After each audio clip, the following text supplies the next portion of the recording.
Hello everyone, and thank you again for coming to our symposium event. My name is Audrey Bell from Colby College, and this is the Health and Society Roundtable presentation. In our discussions, we talked a lot about the definition of health and the different facets of health. Next slide, please.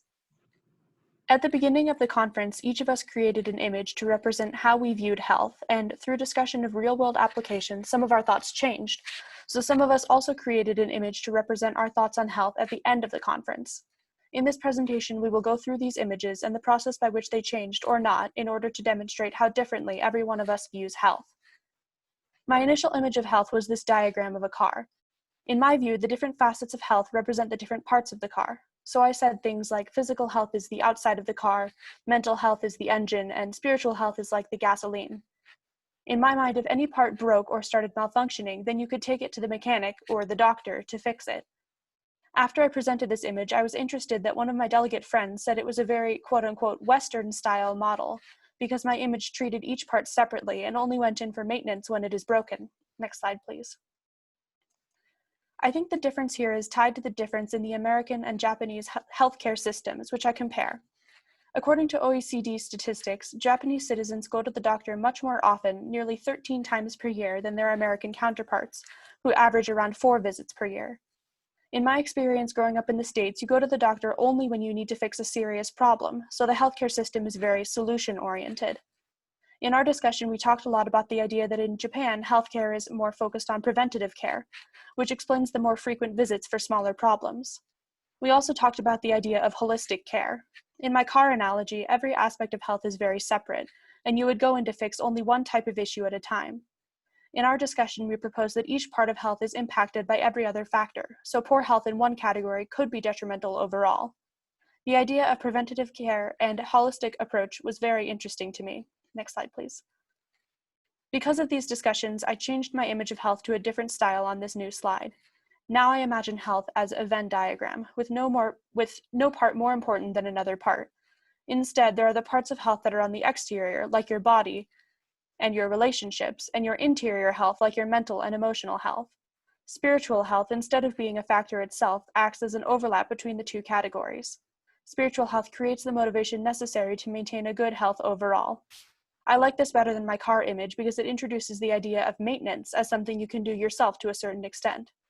I think this new view reflects the discussions we have had about our different views of health and how our views were influenced by our own countries. And now, thank you, and I'll turn it over to Matsumoto. Hello everyone, I'm Akihiro Matsumoto from Gunma University School of Medicine. This is my image of health. I think our health is like a house.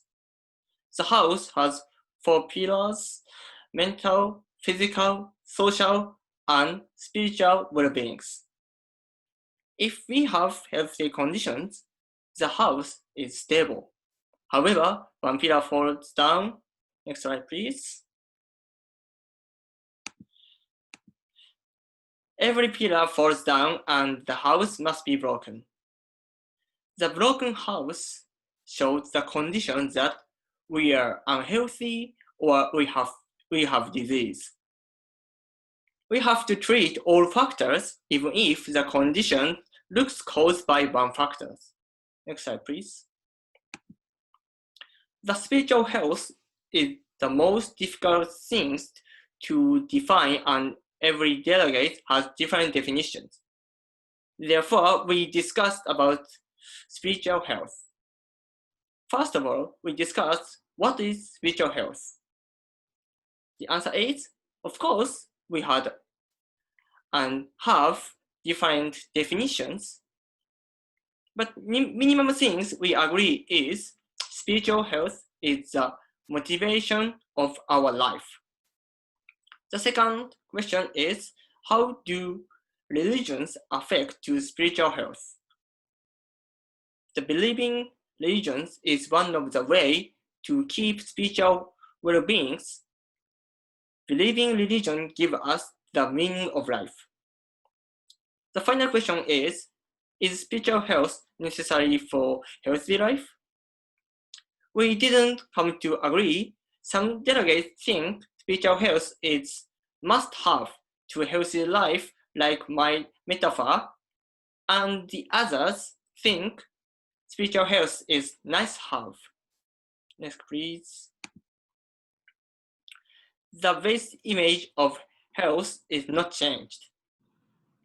On the other hand, through the discussion, my detail of spiritual health is changed. Before discussion, I think spiritual health is passion for the daily life. After discussion, I thought spiritual health is wider.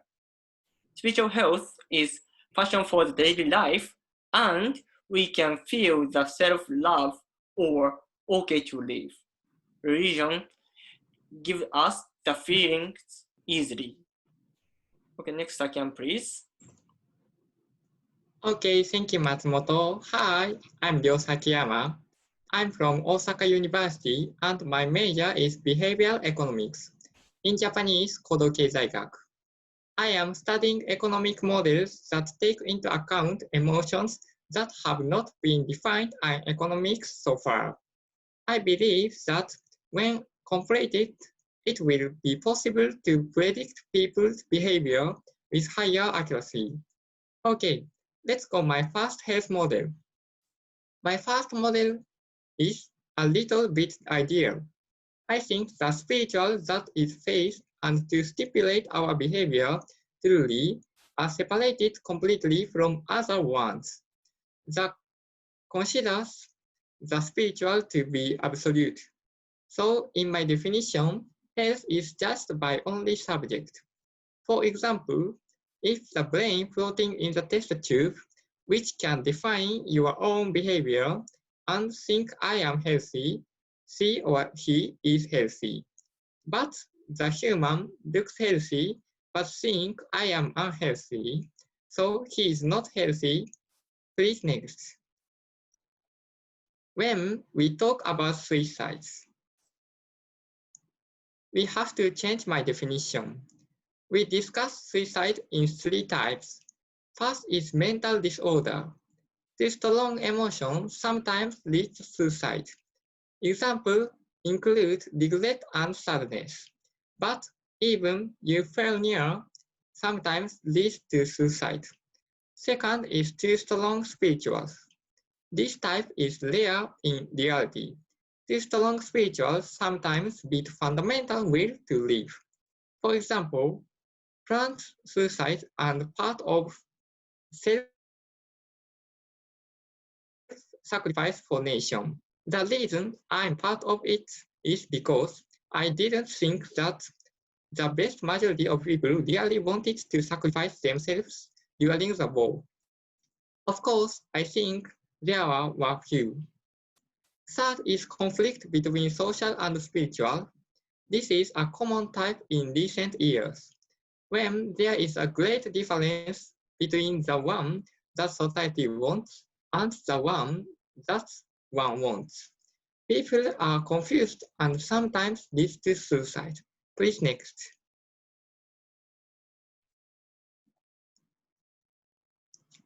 After various discussions, my definition of health was forced to change because my model is too ideal in reality. So this is a second realistic model of health definition. In this model, mental and physical exist as spiritual continents. It is not appropriate to completely ignore these activities as we live in the brain and body. Interactions between spiritual and them have both positive and negative impact. But still important to us is spiritual, because it is what truly defines our behavior and only one thing that remains in utopia. However, we tend to consider that the mental and physical to be visible and perspective as important. When they go too far, they become attachment and collide with spiritual. I think this is one of the suffering of modern people, and the desire to be someone may come from this. My part is over. Thank you. Thank you, Sakiyama. Hello, my name is Marina Hamada from Keio University, Japan. So this is the little picture of my definition of health. For me, having a minimum level of physical health is the most important. Physical health is the baseline of making other components of health like mental or social health, because if we are severely injured or sick, we cannot go to the school and it is hard to feel happy. Mental health, however, is the most important factor for human happiness and is closely linked to social health. For example, if we are mentally healthy, our relationships goes well, and when we have a good relationships, then our mental becomes stable and happy too. My definition of health didn't change that much after the discussions, but for the spiritual health, initially I thought that spiritual health is optional and not everyone needs it. But through we discussed, I came to think that spiritual health is something that we all have by nature, and it becomes visible and crucial when other components of health are in danger. The most obvious way is having a religion, but it's not limited to. It can play as a compass of one's life. That is, when one has a problem, it will guide you which way you should take. That gives a person confidence and probably a joy too. Having a good state of spiritual health enriches one's life, giving them mindful moments, which enables them to support other components of health as well. Going to the next slides. Because we are the health roundtable, of course, we talk about COVID-19 as well. There was this article saying that the suicide rate in April in Japan dropped about 20% from the previous year, but is expected to rise because of the loss of jobs and the increasing risk of domestic violence and child abuse. It was really interesting to discuss that some people are feeling disconnected and isolated from society in this stay-at-home period, or stressed about housework, while other people feel less stressed about the relationships between co-workers and overworking and have a better mental health situations. It was also interesting to me that those who would commit suicide now take comfort in the fact that there are adults like themselves. As our lifestyle have changed by COVID-19 and will probably continue to change, I hope to continue the discussion on COVID-19 and its relation to mental health. Now I'd like to pass on to Akiko to talk about her definition of health.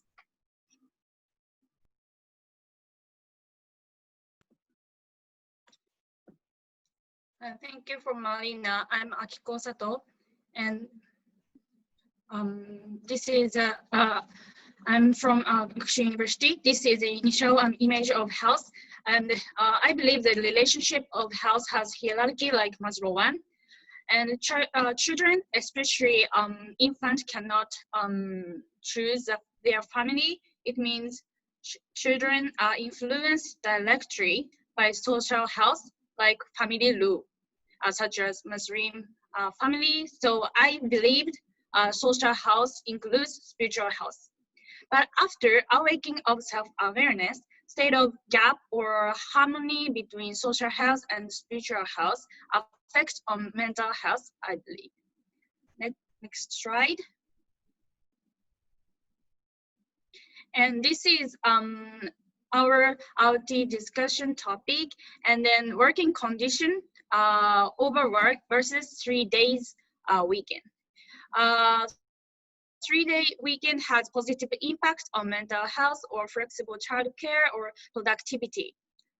Then 3 days weekend system has only advantages for the company and employee win-win relationship. Then why few company take into the system? Click it. Yeah, this is the answer. Overwork negatively affects mental health when there is no harmony between spiritual health and social health. Reversely, look at Matsumoto. Even though he does not sleep well, instead of doing just activity all day, but he is in harmony state between them, so his mental health is so good. Next slide, please. So after discussion, my relationship of health was not changed so much, but my definition of spiritual health was changed into broader concept, having the idea of health for me.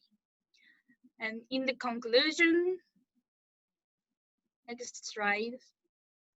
And it's our wonderful health and society RT discussion for winter conference. We would like to continue considering COVID-19 situation and etc.